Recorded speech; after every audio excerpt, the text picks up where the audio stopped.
Hello and welcome back to the third lecture of UPSC Civil Services 2024 prelims. यहाँ पे अपन next 30 question देखेंगे। अपन ने पहले 70 क्वेश्चन कर लिए और सब में अप्रोच वही है कि आप पहले क्वेश्चन देखो, क्वेश्चन को करो अच्छे से, उसके बाद आप एनालिसिस करो और एनालिसिस हर चीज़ की करो। अब सिकाड़ा फ्रॉगहोपर पॉन्ड स्केटर पे इन्होंने अगला सवाल पूछा था। इसमें मैंने बर्ड्स इसलिए लगाया था कि 2 बार PYQ में इन्होंने बर्ड वाला कुछ क्वेश्चन पूछा था। अब यहाँ पे मैं गलत हो गया, इंसेक्ट था और बाकी बाहर आके मैंने सुना कि एक तो सिकाड़ा, डोरेमोन में सिकाड़ा ही ढूंढता है वो, नोबिता शायद, और फ्रॉगहोपर वाला ऐसा था कि ग्रास होपर है ना, लास्ट में होपर बन रहा है, ग्रास होपर इंसेक्ट होता है। तो यहाँ से सीधा अब इन द पेपर आप कैसे सोचते हो उस पर डिपेंड कर जाता है। मैं PYQ के साथ गया था और यहाँ मेरा गलत हो गया था, बाकी दिमाग लगाने वालों ने अपना अपना भी लगाया होगा। अब ये वाले क्वेश्चन तो बहुत आसान होते हैं। लिखा है कि many chewing gums found in market are consider source of environment pollution. इन्होंने सारी नहीं लिखी, ऑल नहीं लिखी। अगर ऑल लिखी होती तो शायद एक आध भी जो वैसी टाइप की ना हो, जो इन्वायरमेंट पोल्यूशन ना करे, जो डाइजेस्ट हो जाए इजीली, बायोडिग्रेड ना हो, तो बायोडिग्रेडेबल हो, तो वैसी चीज़ भी हो सकती है। इन्होंने लिखा मैनी, बहुत सारी, है ना। फिर लिखा कि मैनी च्युइंगम्स कंटेंट प्लास्टिक। अब प्लास्टिक ही पोल्यूशन का एक कारण है, तो इजीली आप ऐसे क्वेश्चंस नहीं पढ़ते हो। कोई च्युइंगम पढ़ के नहीं गया था आई गेस, पर यहाँ पे लॉजिक काम करता है and you can easily get that question correct. अब ये जो क्वेश्चन है सीधा छोड़ने वाला है, अब्बा नहीं मानेंगे, है ना। ब्राज़ील इंड्री नहीं पता होता है भाई, इतना एनिमल किस नेचुरल हैबिटेट में मिल रहा है नहीं पता हमें, इंडिया का नहीं पता, ये बाहर का पूछ रहे। तो आप बस आंसर देखो आगे कि अगली बार अगर आ जाए तो हमें सही करना है। नेक्स्ट क्वेश्चन कि lions do not have a particular breeding season unlike most other big cats, cheetahs do not roar. मुझे सिर्फ ये पता था और इसी से मेरी गलती हो गई कि मुझे एक पता था, बाकी नहीं पता थे। यहाँ 33 वाला बन गया समझ लिए, तो यहाँ मैं गलत कर गया था। तो यहाँ पे आपको देखना पड़ेगा आप कितने स्पेसेस पढ़ लो। UPSC कुछ ऐसा क्वेश्चन फ्रेम कर लेगा जो आपको नहीं आता है, तो यहाँ थोड़ा संभल के खेलना होता है अपने को। नेक्स्ट है वर्ल्ड टॉयलेट ऑर्गेनाइजेशन। अब ये सवाल मुझे छोड़ना था नहीं, लेकिन मैं करूँगा, तो मैंने यहाँ गलत कर दिया। और वही था कि वन ऑफ द एजेंसीज, ये तो सबको पता है कि UN की एजेंसी से अपन पढ़ते हैं पूरी UPSC प्रिपरेशन के दौरान, तो ये तो नहीं है। लेकिन इसके बाद भी एक ही गया, बाकी 3 बच जाते हैं। अब इसने यहाँ खेला था, UPSC खेलता कैसे ये बताता हूँ मैं आपको। ये तो सीधा सीधा बन रहा था, इसको देखो, टू ग्रांट फंड्स। अब UPSC यहाँ पे WTO को ही लाना चाह रहा है। ये WTO है, वर्ल्ड ट्रेड ऑर्गेनाइजेशन, कि वो फंड्स ग्रांट करता है। तो वैसी टाइप की चीज़ें ला के वो आपको गलत कराना चाह रहा है, तो ये गलत था और आसानी से आप बन रहे थे। लेकिन अब वही है कि ऐसे क्वेश्चन को आई विल एडवाइस कि छोड़ दो, मत करो। 100 मिलियन फार्मर्स, अगर आपको अच्छे से पता है तो करो, बाकी मत करो। मैंने रिस्क लिया था और रिस्क में गलत हुआ था। Distributed energy resources, how many of above are considered. अब ये वैसा ही सवाल था जैसा सस्टेनेबल एविएशन फ्यूल में क्या क्या यूज़ होता है। तो चारों ही चीज़ें अगर सिमिलर पैटर्न पे जा रही है, पढ़ो चारों को, ऐसे डायरेक्ट मत लगाओ कि ऑल 4, लेकिन चारों ही सिमिलर पैटर्न पे जा रही है तो ट्राई करो कि वही आपका आंसर निकले।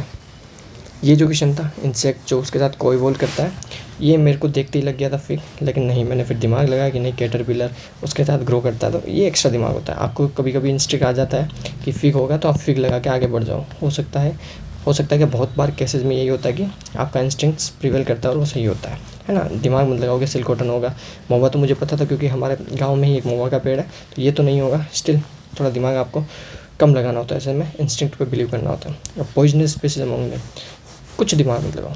बटरफ्लाई, फिश, फ्रॉग, अगर एक भी स्पीसी इनमें से पॉइजनस निकल गई तो UPSC अगर कोई दूसरा आंसर देता तो गलत हो जाएगा। तो तीनों में ही कुछ ना कुछ एक स्पीसी ऐसी हो सकती है जो पॉइजनस हो, तो यहाँ पे दिमाग नहीं लगाना, सीधा ऑल 3 कर देना है। ये एक्चुअली नेटिव टू इंडिया। कौन कौन से ट्रीज़, तो यहाँ हमें पता है कैश्यू पपैया, पोर्तुगीज़ लेकर आए तो रेड सेंडर्स इंडिया का है। अब आपको अगले साल 2025 में वापस इन्होंने ये रिपीट किया था। तो ये होता है कि आपको PYQ एनालाइज क्यों करना है। आप PYQ एनालाइज करोगे तो अगली बार वापस आपको हेल्प मिलेगी। 2025 में वापस सेम टाइप का क्वेश्चन रिपीट किया था एंड उसको भी मैंने सही किया था, तो यहाँ पर आपको PYQ की हेल्प मिलती है।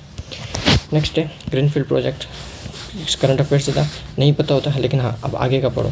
ग्रीनफील्ड प्रोजेक्ट्स क्या क्या हैं, क्या होते हैं और अभी कौन कौन से हैं। शिरडी वाला एक है, तो ऐसे करके 3 4 5 कुछ हैं, तो आप गूगल करके उनको अच्छे से देखो कि कौन कौन से हैं। अब आता है ज्योग्राफी वाला पोर्शन, और ज्योग्राफी वाला पोर्शन मेजरली वो पूछते हैं NCERT की fundamentals of physical geography 11th की बुक है वहाँ से, और एज इट इज़ वहीं से पूछा है वाटर वेपर की amount of which decreases with altitude. कोई भी लॉजिक भी लगाएगा ना, नहीं पढ़ा हुआ अभी, तो उसको पता है कि पोल पे बर्फ़ है तो बर्फ़ पे वाटर वेपर नहीं होगी, कम होगी, तो डिक्रीजेस विद एल्टीट्यूड, ठीक है, तो सही है। परसेंटेज मैक्सिमम एट पोल्स हो ही नहीं सकता, पोल पे बर्फ़ है, ठीक है, तो यहाँ से इजीली बन जाता है। ये वाले जो क्वेश्चन होते हैं ना, ये मैं कह रहा हूँ जिस लियोंग से पढ़ना अच्छे से। PYQ में से पूछा था इन्होंने, मेरी इन्वेस्ट कोस्ट क्लाइमेट, मैंने गलत कर दिया, मेरी गलती थी, बट ये वाले क्वेश्चन गलत मत करना, अपन ट्राइड में इसको करेंगे। Following reason largest topic peatland fossil fuels वगैरह, ये सारा जो क्वेश्चन था ना कॉन्गो बेसिन इन्होंने 2023 में पूछा था। अब बताओ PYQ को क्यों ना करे, 23 में करके इन्होंने 2024 में डाल दिया, और मैंने यहाँ वापस गलती कर दी कि अमेजन बेसिन लगा दिया, और दोनों में ही कन्फ्यूज था मैं बस कि कॉन्गो या अमेजन, कॉन्गो या अमेजन, और यही वाली गलती होती है। जून 21 मैंने बहुत कुछ देखा है कि यहाँ पे भी इन्होंने गलती करी है, ये गलती मत करना। सीधा होता है 21 जून समर सोल्स्टिस, और शायद 23 दिसंबर या 22 दिसंबर होता है। तो ये सारी चीज़ें आपको पूरी डायरेक्शन पता होनी चाहिए, समर सोल्स्टिस, ऑटम, विंटर वगैरह, जो भी सारी चीज़ें, विंटर सोल्स्टिस वगैरह। कोल्ड फोर्स बहुत आसान क्वेश्चन था, NCERT से पूछ रही है, कहीं से भी नहीं जा रहे हैं, है ना। विंड वेलोसिटी के साथ बढ़ता है, मैक्सिमम होता है पोल्स पे, एब्सेंट होता है इक्वेटर पे। आराम से देखो ना, ये विंड डायरेक्शन मैंने पूरा ही बना के कि कोल्ड फोर्स मोड़ रहा है ना। CF = R sin थीटा एक फॉर्मूला होता है।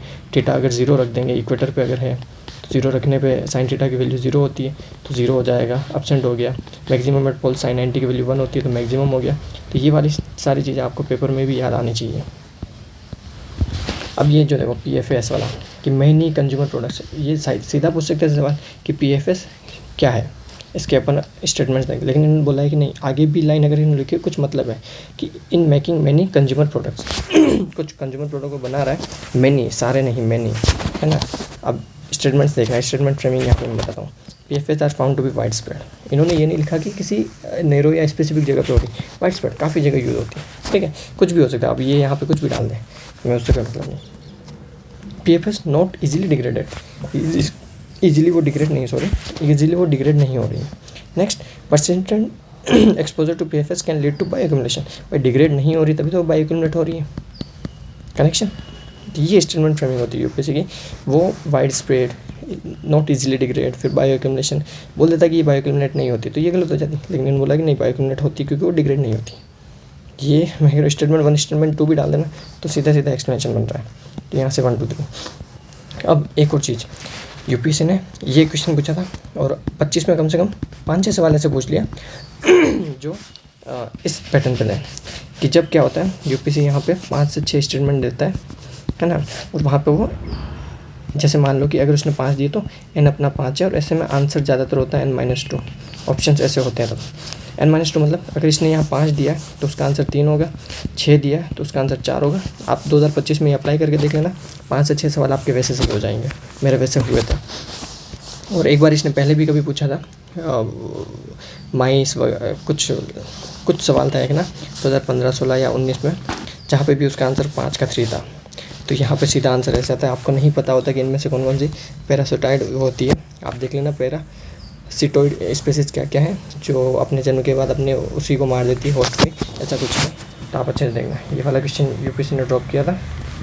नेक्स्ट है, हाँ, ये P फैमिली में जरूरत है, नहीं लगाना है दिमाग भाई, मत लगाओ, जहाँ दिमाग लगाओगे वहाँ गलत कर जाओगे। यहाँ सीधा आंसर था इसका ऑल 3, दिमाग लगाना ही नहीं है ऐसे में। जहाँ आपको नहीं पता और इन्वायरमेंट और साइंस एंड टेक से पूछ रहा है और आपको लग रहा है कि हाँ सारा हो सकता है, ट्राई करो। रडार वाले कुछ क्वेश्चन होते हैं जो एक्सेप्शन में चले जाते हैं, लेकिन फिर भी आप ट्राई करोगे, यहाँ पे सारे लगा दो। नेक्स्ट है ये वापस वहीं से NCERT से कि लेस हीट होती है, मोर हीट होती है, किससे, इनकमिंग से।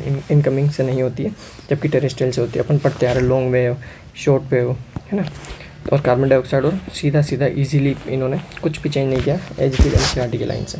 ये वापस NCERT की ट्रोपोस्फेयर पे, इक्वेटर पे मच क्रेटर होता है, इस पर हीट कन्वेक्शनल करंट होता है, easily correct. 2 largest cocoa producer, अब आप देखो कोकोआ प्रोड्यूसर होता है क्या। उस पेपर में तो मैंने दिमाग लगाया था, इक्वेटर पे कुछ ज़्यादा होती है, और मैंने ये गाना वगैरह सारी कंट्रीज, अफ्रीकन पूरा मैप पढ़ा था, तो उससे मैंने सही कर दिया था। पर आपको अच्छे से देखना होगा अफ्रीकन मैप, आइसोथर्मल मैप्स। मैंने इन पेपर बैठ के ये बनाया था कि मैं सही कर रहा हूँ या नहीं कर रहा हूँ, उसके बाद मैंने इस क्वेश्चन को छेड़ा था। ये होता है पेपर में बैठ के, अगर आपको किसी क्वेश्चन को आता है, आपको कोई क्वेश्चन, उसमें आप टाइम लो, 1 मिनट नहीं 3 मिनट लो, ज़्यादा नहीं लेना है, पर 1 से 3 मिनट के बीच में लेके आपको पूरा मैप पे बना के, अगर आपको वैसे हो रहा है तो वैसे कर लो। मैंने इसको शुरू से ही कंसेप्ट को ऐसे पढ़ा था, तो मैंने यही काम किया था। उसके बाद gulf stream, north Atlantic drift, बोला कि कोल्ड ओशन करंट, मेरे को पता था कि वार्म ओशन करंट है, वार्म ओशन है। यूपीएससी ने काफ़ी बार दूसरे पेपर्स में सीधा सीधा पूछा कोल्ड ओशन करंट कौन कौन से, इनमें से 4-5 करंट्स दे दिए, वार्म कौन कौन से 4-5 दे दिए, तो आपको वैसे क्वेश्चन को सही करना होगा। फिर ये था वोल्केनिक इरप्शन। अब इन्होंने पूछा कि कौन कौन से प्रोडक्ट्स होते हैं। आप किसी वोल्केनो के पास नहीं गए हो, आपको नहीं पता कि कौन कौन से हो सकते हैं, सारे ही सही होते हैं ऐसे केस में, है ना। नाइट्रोजन के कंपाउंड भी निकल, सल्फर के भी निकल सकते हैं। एशियन रेस्ट तो नॉर्मल है। पायरोक्लास्टिक डेब्रिस आप पढ़ते हो, तो ऐसे में ज़्यादा दिमाग नहीं लगाना, सीधा कर देना ऑल ऑफ दी वो। नेक्स्ट है कि गंगा वेस्ट टू ईस्ट। अब सारी नदियाँ अपन कवर करेंगे ट्राइड सीरीज़ में। अब मुझे यहाँ पे एक ट्रिक बता दी कि राम जाने गोमती का घाघरा गंदा कैसे। ये थी वेस्ट टू ईस्ट जैसे वो फ्लो करती है, तो वहाँ से मेरा सीधा सीधा बन गया। तो अपन ऐसे ट्रिक्स और अपन हर रिवर को अच्छे से कवर करेंगे ताकि ये चीज़ आप गलत ना करो। अब ये जो क्वेश्चन था इस पर यूपीएससी ने 2025 में इस पैटर्न पे अच्छे खासा सवाल पूछ लिया। अब इसको बस समझना था आपने कि rainfall is one of the reason, ठीक है। रेनफॉल कंटेंट्स कार्बन डाइऑक्साइड, ठीक है। Rainfall contents this. अब यहाँ पे क्या था मैं बताता हूँ। इसमें पहली स्टेटमेंट से आपको कोई लेन देन ही नहीं है, ये गलत हो सही हो ऐसा कुछ भी नहीं, ये सही होगी। यूपीएससी ने इसका कुछ जिक्र ही नहीं पूछेगा। यूपीएससी ने क्या पूछा है, बहुत 2 and 3 are correct, 2 and 3 are correct, 1 of 2 and 3 are correct, neither 2 and 3 correct. मतलब पहली तो करेक्ट है ही है, आपको बस एक्सप्लेनेशन पार्ट देखना है। 2 और 3 को ही आपको अच्छे से देखना है, पहली हमेशा करेक्ट है। पिछले पेपर में 2025 में भी सिर्फ एक क्वेश्चन ऐसा था जहाँ इसने पहली स्टेटमेंट को शायद गलत सही माना था कुछ, बाकी सारे में यही था कि पहली तो सही है, आपको इन 2 में ही खेलना है कि दूसरी तीसरी दोनों करेक्ट है, एक्सप्लेन कर रही है, दूसरी तीसरी दोनों करेक्ट है लेकिन एक्सप्लेन नहीं करी, दोनों में से कोई एक करेक्ट और एक्सप्लेन कर रही है या फिर दोनों ही करेक्ट नहीं है। तो यहाँ पे आपको पता है कार्बन डाइऑक्साइड होता है क्योंकि ऊपर से बारिश आ रही है, एटमॉस्फेरिक ऑक्सीजन होती है, और वेदरिंग एक केमिकल रिएक्शन होती है। तो यहाँ से सीधा सीधा हो रहा था और मैंने ज़्यादा दिमाग लगा दिया क्योंकि पहली बार पैटर्न आया था तो मैंने गलत कर दिया था। नोट सी 4 वाला 2 सीधा बन रहा था। अब आप देखो नोट सी की बाउंड्री कंट्रीज क्या क्या है। फिर यहाँ पे 4 का 2 पेपर में मैंने यही किया था, सही हो गया। 3 का 1 n-2 लगाओ जितना लगा सकते हो, लेकिन ज़्यादातर ये 4, 5 और 6 वाले में ही अप्लाई करता है। 3 वाले में कभी कभी 3 भी आंसर हो जाता है, कभी कभी 1 होता है, कभी कभी नन भी होता है। तो इसमें ज़्यादा रिस्क नहीं लेना, 4, 5, 6 में रिस्क लो। तो यहाँ मेरा ऐसा सही हो गया था। तो यही है कि आपको कुछ इंसाइट्स अपने आप से बनाने पड़ेंगे, कुछ पैटर्न्स आपको डिकोड करने पड़ेंगे। ये n-2 हो गया या और भी जो स्टेटमेंट फ्रेमिंग हो गई, ऑप्शन एनालिसिस, ये सारी चीज़ें करते जाओ। All the very best. अगर आगे अपन मिलते हैं 2023 के पेपर में। Thank you very much.